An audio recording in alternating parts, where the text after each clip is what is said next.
Grabe talaga dito. Akalain mo, na-hired ako as a manager. Tingnan ang office ko, napakalaki. Grabe.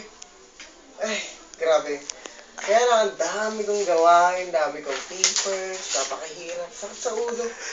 Sobra. Grabe talaga ang... Pilam. Telepono pa. Hello, wala ka na makausap. So yun lang, sobrang ganda rito, grabe. Sarap ng buhay, dito ka lang. Kikita ka na ng 1.5, 1.5, 1.5. Sarap talaga rito, grabe. Iba talaga ang Inglong One. Kaya dito ka na sa Pilam Plants. Pilam Plants is the best. Ang re-recruitin ko unang-una, Doc Ed Cabantog. Pangalawa, John Asper. Yung pangatlo, si Francis Miguel, mentor of all mentor. Pang-apat, kilala mo, si Luisa. Oo, ikaw nga. Luisa, dito ka. Bagay ka rito. Promise, power.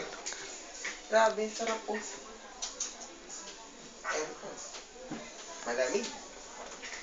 Kaya sobrang happy ako dito. Grabe.